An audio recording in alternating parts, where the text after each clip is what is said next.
I just realized something when I woke up this morning.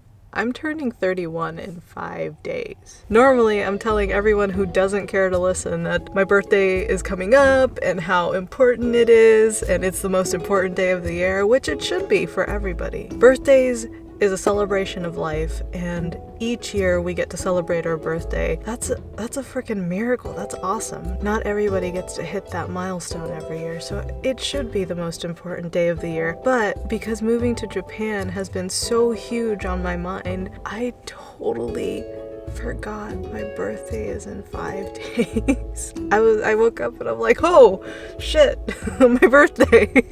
I gotta learn to step back and enjoy the moment, because what else am I missing out on, you know?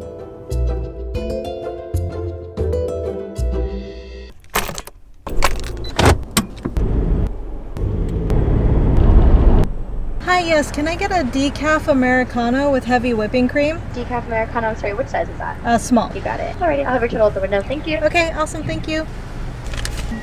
Have a good day. Got my decaf Americano with heavy whipping cream. Starbucks usually gets my orders wrong. I wish there was a Dutch Brothers in San Jose. This is not even the second best thing, but it's one of the few places that actually has heavy whip for my Americano. I usually only drink tea. But I found this decaf Americano with heavy whipping cream when I went to Dutch Brothers during my keto phase, and I just kind of got addicted to that whole like decaf Americano with heavy cream. It tastes way better than milk, and it's keto approved. I also get decaf because if I don't get decaf, my heart will be palpitating like crazy. Today is kind of a crazy and exciting day. I have a lot of things I have to get done. First, I still have to continue packing some stuff. That seems never ending. But on top of that, I wanted to record my vlog for the day. I also wanted to record 2 podcasts today. I'll see if I can even get one done. But I wanted to get some episodes for my Project Phoenix podcast recorded so that I have some episodes stacked up while I'm moving to Japan, because it's going to be a minute before I could settle down and actually record podcasts while I'm in Japan. I like to try to pre-record as much as I can while I'm here so I could release them while I'm still getting settled so it stays consistent. And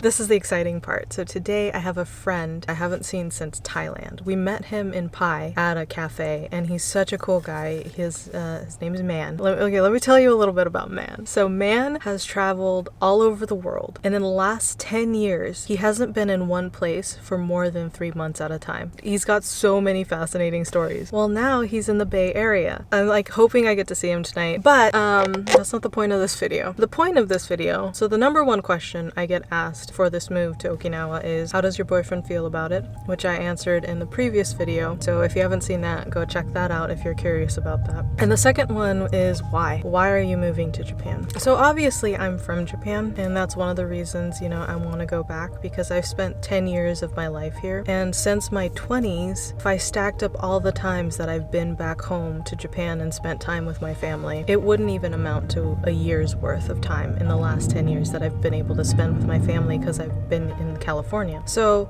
a part of it is that I would like to go back and spend time with my family, especially because they're getting into the later years of their life. For the 10 years that I've lived in the States, ever since I've gotten together with Matt 8 years ago, our dream was to live a life with no limits, to be able to live anywhere in the world we wanted to live. And one of the places that he's always wanted to live is Japan. I had so many opportunities to go back. The first time was my divorce. I literally considered moving back to Japan after my divorce, but I said no. I wanted to stand on my own 2 feet. I wanted to get through it myself. I had never lived alone in my life. I had never rented an apartment by myself. I was always, you know, under my parents' roof. And even when I got married, because I got married so young, his parents graciously helped us out so much. And so when I finally got divorced, I finally was like, okay, I have this ability to be independent. I'm gonna work on putting a roof over my head, figure out how to pay taxes, buy my own car, like do all this stuff. And I didn't want to go back to Japan because I felt like at that point it would be going backwards. I would go back and rely on my family again because it's comfortable. So I forego that comfort and chose to stay in the States. And let me tell you, the last 10 years has been anything but comfortable. I have experienced the brink of homelessness, highs in finances, and lows. Let me tell you, lows. I have seen negatives in my bank account more than I would like to admit. Like, it's been crazy. Let me just say, the last 10 years living in California has been crazy. The offer to go back to Okinawa has always been there, and it's been always so tempting. But I stayed because I wanted to get out of my comfort zone and try to make it on my own. But when I traveled Southeast Asia, when I backpacked Southeast Asia, one of the things that hit me, there's opportunities all over the world. I'm glad I stayed here because I learned so much, and I learned a lot that I wouldn't have been able to learn otherwise.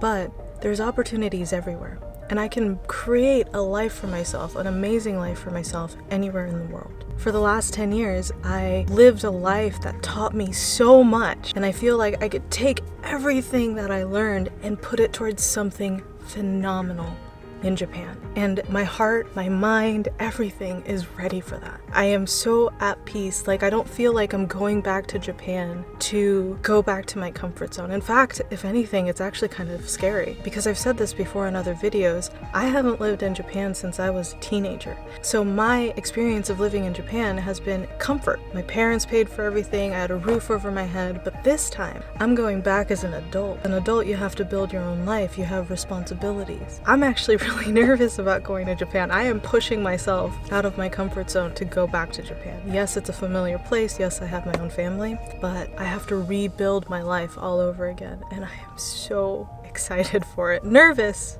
but excited. And Japan's just the first stop. We're gonna be there for the foreseeable future. We're probably gonna make Okinawa our home base, but Matt and I are nomadic spirits. Like, we love to travel, we love to see other places, and during our travels, if we decide, hey, Holland is a pretty damn cool place and we would love to raise our family here, we'll pack up our bags and move to Holland. But leaving America, leaving the comfort zone of America, even though it's been rough, even though it's been a crazy 10 years, leaving America and everything that I've built to move to Japan and start a new life, and potentially from there opening doors to like other places, other opportunities. That's what this move is about. It's not just me going home. It's me pushing myself out of my comfort zone again and going towards this life of open doors and open opportunities. That's what this is about. I think when you stay in one place too long, you get stagnant. Moving around, seeing different cultures, experiencing different things, putting yourself in a position of discomfort and trying to build yourself from that discomfort, that grows you as a person. Anyways, I could talk about this forever, but I'm not going to, because by now I think you guys get the point. Okay, I got some work I have to do, and I'm probably gonna end the vlog here. Honestly, I was gonna record me going to the bay and meeting my friend and all that kind of stuff, but I don't know, I have a lot of things I have to get done, and I don't want to have to worry about vlogging every single minute of my life today. So thank you guys for tuning in today's vlog. I love you guys so much, and I will see you tomorrow in the next video. Peace.